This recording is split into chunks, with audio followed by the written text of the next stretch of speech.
In the dusty archives of the Chicago Historical Society, archivist Margaret Chen carefully handles a weathered photograph from 1923. The black and white image shows 37 children standing in neat rows outside the Mercy Heights orphanage, their faces bearing the stoic expressions common to that era. What she doesn't know yet is that this seemingly innocent photograph will lead her down a path that challenges everything she thought she knew about historical documentation and human memory.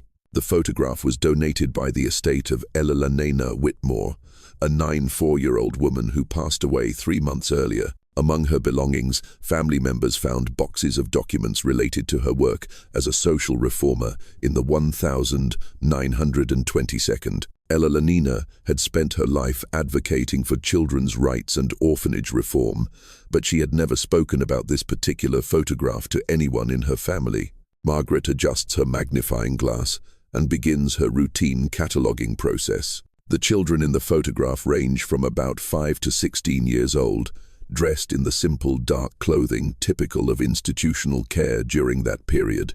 The building behind them is imposing red brick with tall windows and a stern architectural presence that speaks to the no-nonsense approach of early 20th century child welfare. As Margaret examines the photograph more closely, she notices something peculiar. In the back row, standing third from the left, is a boy who appears to be about 12 years old. Unlike the other children who stare directly at the camera with neutral expressions, this boy's gaze seems to be fixed on something just outside the frame. His posture is slightly different, too. While the others stand with their arms at their sides, his left hand appears to be pointing subtly toward the right edge of the photograph. If you're fascinated by mysterious historical discoveries and want to uncover more hidden stories from the past, make sure to subscribe to our channel and hit the notification bell so you never miss our latest investigations into history's most intriguing mysteries. Margaret makes a note of this detail and continues her examination. She photographs the image with high-resolution equipment, planning to digitize it for the Historical Society's online archive. As she works, she can't shake the feeling that there's something more to this photograph than meets the eye. Later that evening, Margaret decides to research the Mercy Heights orphanage. The institution operated from 1889 to 1959 on Chicago's South Side, housing hundreds of children over its 7th of December Aids of operation. The orphanage was known for its strict discipline and sparse conditions, but also for its relatively low mortality rate compared to other institutions of the time. Margaret discovers that the orphanage kept meticulous records, and many of these documents have been preserved in various Chicago archives. She makes appointments to visit these locations, hoping to find more information about the children in the photograph and perhaps learn more about the context in which it was taken. The next morning, Margaret arrives at the Chicago City Archives, where she meets with senior archivist David Rodriguez. David has worked with historical documents for over 20 years and has a particular interest in social welfare institutions of the early 1900s. The Mercy Heights records are quite comprehensive, David explains as he leads Margaret through the climate-controlled storage area.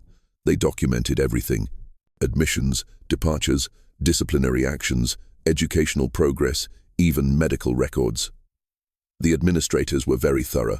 David pulls out several boxes of documents from 1923. Margaret explains about the photograph and her interest in identifying the children pictured. Together, they begin cross-referencing the orphanage's records with the faces in the photograph. The process is painstaking. They examine admission records looking for children who would have been at the orphanage in 1923 and whose ages match those in the photograph. Gradually, they begin to identify some of the children. There's Mary O'Sullivan, age 8, admitted after her parents died in a tenement fire. Thomas Mitchell, age 14, brought to the orphanage after being found living on the streets. Sarah Kowalski, age 6, whose immigrant parents couldn't afford to care for her.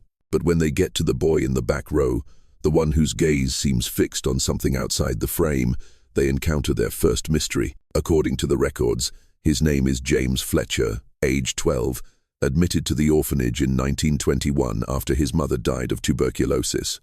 His father was listed as unknown. What's strange about James Fletcher's file is that it contains an unusual number of disciplinary reports.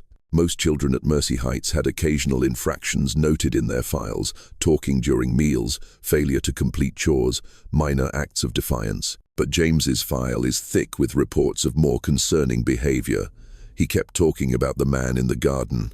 Margaret reads from one report dated October 1922. Staff have repeatedly told James that there is no man in the garden, but he insists on this story. Yesterday, he was found at the garden fence at dawn, claiming he was meeting with the man. He has been given extra kitchen duties as punishment for lying. Another report from December 1922 states James Fletcher continues to display concerning behavior. He has been seen talking to himself in the garden area and pointing toward the abandoned Henley property next door. When questioned, he claims he is talking to the man who helps him. Medical examination shows no signs of illness. Recommend continued observation. David looks up from the documents with a furrowed brow. This is unusual. The staff at Mercy Heights were generally quite understanding of children's emotional needs, given the trauma most of these kids had experienced. For them to be this concerned about James's behavior suggests something significant was happening. Margaret pulls out her high-resolution photograph of the image and studies James Fletcher's face more carefully. Even in the black and white photograph, she can see that his expression is different from the other children. There's an intensity in his eyes, and his slight smile seems to suggest he knows something the others don't. "David," Margaret says slowly, "look at where James is pointing in this photograph. He's indicating something to the right of the frame. According to these reports, he was always talking about someone in the garden area. What if what he was pointing at was actually there?" David finishes her thought. "But that would mean," Margaret nods, "it would mean there was someone just outside the photographer's view when this picture was taken. Someone the other children couldn't see or chose to ignore, but someone James was very aware of." They spend the rest of the day going through more records, looking for any additional information about James Fletcher or about any incidents at the orphanage during 1923. What they find is both illuminating and disturbing. In January 1923, just a few months before the photograph would have been taken, there were several reports of strange occurrences at the orphanage. Kitchen staff reported finding doors unlocked in the morning that had been secured the night before. Night supervisors noted unusual sounds coming from the garden area. Most significantly, there were reports of food going missing from the kitchen stores. The orphanage's director, Sister Catherine Murphy, had written a letter to the board of directors in February 1923, expressing concern about what she called security issues at the facility. She mentioned that several children, led by James Fletcher, claimed they had been helping someone who needed food. "The children insist they are telling the truth," Sister Catherine wrote. "Young Fletcher is particularly adamant about this person he claims to have befriended. While I am inclined to attribute this to the children's imagination, the missing food supplies are very real, and we must consider the possibility that someone is indeed taking advantage of the children's kindness." Margaret and David exchange glances. The pieces of a puzzle are starting to come together, but the picture they're forming is far from clear. "We need to find out more about the area around the orphanage in 1923. Margaret says specifically about this Henley property that was mentioned in James' disciplinary reports. David accesses the Chicago Property Records database on his computer. The Henley property was a large estate adjacent to the Mercy Heights orphanage in 1920. The property was abandoned after the death of its owner, Herbert Henley, a wealthy industrialist who had no surviving family members. The property sat empty for several years. David reads from the records. There were ongoing legal battles about the estate, and the property fell into disrepair. It wasn't sold and developed until 1927. Margaret realizes the significance of this timing. So, for 3 years from 1920 to 1923, there was an abandoned property right next door to the orphanage. The perfect place for someone to hide if they needed to stay out of sight. But who would be hiding there? David asks. And why would they be interacting with the orphanage children? Margaret has been thinking about this question. What if it was someone who had a connection to the orphanage? Someone who couldn't officially be there but felt compelled to help the children somehow. They decide to research the staff records for Mercy Heights, looking for anyone who might have left the institution around 1920 and could have had reason to remain in the area. What they discover is remarkable. In March 1920, a maintenance worker named William Chen had been dismissed from his position at the orphanage under circumstances that the records describe only as unsuitable conduct with no criminal implications. William had worked at Mercy Heights for 8 years and was well liked by both staff and children. Margaret notes that William Chen shares her surname, though she's certain there's no family connection. Chen isn't an uncommon name, she tells David. But it's interesting, Lee. The personnel file reveals that William Chen was a Chinese immigrant who had come to Chicago in 1910. He was skilled in carpentry and general maintenance, and during his time at the orphanage, he had been particularly good with the children. Several reports praised his patience and kindness, especially with the younger residents who were having difficulty adjusting to institutional life. However, in early 1920, there had been an incident. The details are vague, but it appears that William had been providing extra food to some of the children who he felt were not getting adequate nutrition. While his intentions were good, this went against orphanage policy and created problems with the carefully rationed food supplies. So, William Chen was dismissed for essentially the same thing James Fletcher claimed to be doing 3 years later. Margaret observes, helping someone who needed food. David nods thoughtfully. And if William had been living in the abandoned Henley property since 1920, he would have been in a position to continue helping the children, even if he could no longer work at the orphanage officially. Margaret studies the photograph again, this time with new understanding. James Fletcher's pointing gesture takes on new significance. He wasn't pointing at something mysterious or supernatural. He was pointing at a friend, someone who had shown him kindness and whom he wanted to acknowledge, even if he couldn't explain the relationship to the adults around him. But why didn't the orphanage staff investigate more thoroughly? Margaret wonders. If children were claiming to interact with someone and food was going missing, why didn't they search the adjacent property?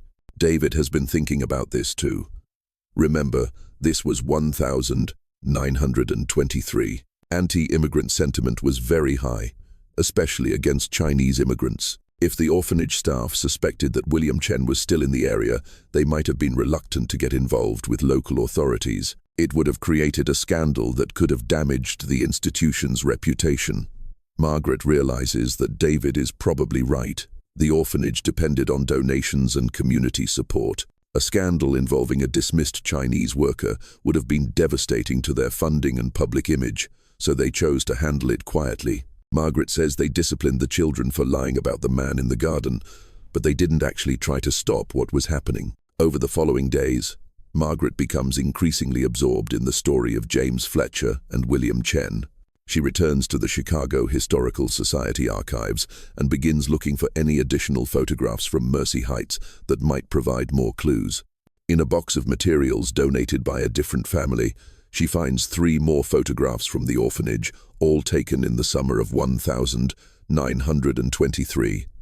In 2 of the photographs, she can clearly see James Fletcher, and in both images, his attention seems to be directed towards something outside the frame. But it's the 3rd photograph that provides the breakthrough Margaret has been hoping for. This image shows a group of children working in the orphanage's vegetable garden. In the background, barely visible among the overgrown vegetation of the adjacent property, she can make out the partial figure of a man. Margaret uses digital enhancement software to enlarge and clarify this section of the photograph. The figure is definitely an adult male, wearing simple work clothes and appearing to be middle-aged. Most importantly, he seems to be watching the children with a benevolent expression. This has to be William Chen, Margaret tells David when she shows him the enhanced image. He was still in the area in 1923, probably living in the abandoned Henley house, and he was maintaining some kind of relationship with the orphanage children. David agrees, but he raises an important question. So, what happened to him? The Henley property was sold in 1927, so he would have had to leave at that point. Did he relocate? Did he find other work? Did he reconnect with any family? Margaret decides to expand her research to see if she can trace William Chen's life beyond 1923. She contacts other historical societies and immigration records offices, looking for any trace of his later life. What she discovers is both heartening and sad. In 1928, William Chen appears in the records of a Chinese benevolent association in San Francisco. He had traveled west and found work as a carpenter, eventually opening a small furniture repair shop in Chinatown. Most remarkably, William had married in 1930 and had 3 children. The records show that he lived a quiet, productive life until his death in 1967 at the age of 78. His obituary in a Chinese-language newspaper describes him as a kind man who never forgot the children he had helped in Chicago. But the most touching discovery comes from a letter Margaret finds in the San Francisco Chinese Historical Society archives. In 1954, William Chen had written to a friend about his time in Chicago. In the letter, he mentions his work at the Mercy Heights orphanage and his dismissal. "I was sad to leave the children," he wrote in Chinese, "but I could not abandon them completely. For several years, I stayed nearby and helped when I could. There was one boy, James, who understood that sometimes adults must help each other, even when the rules say we cannot. I hope he remembered that lesson as he grew up." Margaret realizes that this letter confirms everything she and David have theorized about the relationship between William Chen and James Fletcher. But she still wants to know what happened to James himself. Tracing James Fletcher's life proves more challenging. The orphanage records show that he left Mercy Heights in 1925 at the age of 14, as was typical for boys who were considered old enough to work. He was placed with a family in Milwaukee who needed help on their farm. After that, James Fletcher's trail becomes difficult to follow. Margaret searches through Milwaukee city records, military enlistment records, and census data, but James seems to have lived a quiet life that left few official traces. Finally, through a genealogy website, Margaret makes contact with a woman named Patricia Fletcher Thompson, who believes James Fletcher may have been her grandfather. Patricia lives in Denver and agrees to speak with Margaret by phone. Grandpa Jim rarely talked about his time at the orphanage, Patricia tells Margaret, but when he did, he always mentioned a Chinese man who had been kind to him. He said this man taught him that helping others was more important than following rules, and that lesson shaped his whole life. Patricia explains that James Fletcher had indeed worked on a farm in Milwaukee until he was 18, then moved to Colorado where he found work in the mining industry. He married young, had 4 children, and spent his life quietly helping others in his community. He was always bringing home stray animals or helping neighbors who were struggling. Patricia says, "My grandmother used to joke that he couldn't see anyone in need without trying to help. She said it was like he had learned early in life that kindness was the most important thing a person could offer." James Fletcher had died in 1982 at the age of 73, surrounded by a large extended family who remembered him as a gentle, generous man who never spoke badly of anyone and who always found ways to help those who were less fortunate. Margaret feels a deep satisfaction as she pieces together this story. The hidden detail in the photograph, James Fletcher's pointing gesture, has led her to uncover a beautiful story of human connection and kindness that transcended the formal rules and racial barriers of the 1922nd. The photograph itself takes on new meaning. It's not just a documentation of children at an orphanage. It's a record of a moment when a young boy wanted to acknowledge a friend who had shown him kindness. Even though that friendship existed outside the approved boundaries of his institutional life, Margaret prepares her final report for the Chicago Historical Society, documenting not just the photograph, but the entire story she has uncovered. She includes copies of all the records she has found, the enhanced images showing William Chen in the background, and the information about both men's later lives. But as she writes her conclusion, Margaret realizes that the story raises important questions about how we interpret historical documents. How many other photographs contain hidden details that reveal untold stories of human connection? How many official records fail to capture the full complexity of people's lives and relationships? The photograph from Mercy Heights Orphanage will now be displayed with a full explanation of its context, including the story of James Fletcher and William Chen. What appeared to be a simple institutional photograph has become a window into a remarkable story of friendship, kindness, and the ways people find to help each other, even when official systems try to keep them apart. Margaret contacts Patricia Fletcher Thompson one more time to share the complete story she has uncovered. Patricia is moved to learn about her grandfather's connection to William Chen and asks if she can have copies of the photographs and documents. "I wish I could have known about Mr. Chen when Grandpa was still alive. Patricia says, "I think he would have been so happy to know that someone had figured out the truth about their friendship. He never forgot that man's kindness. And now I understand why." As Margaret finishes her work on this project, she reflects on the power of careful historical research to uncover human stories that might otherwise be lost. The photograph from Mercy Heights Orphanage will continue to be studied by historians and genealogists, but now it will be understood not as a mysterious image with an unexplained detail, but as a touching record of friendship and mutual support during a difficult period in American history. The hidden detail that initially puzzled Margaret James Fletcher's pointing gesture turned out to be not mysterious at all, but profoundly human. It was simply a boy's way of acknowledging someone who had shown him kindness. A small gesture that preserved the memory of an important friendship across nearly a century of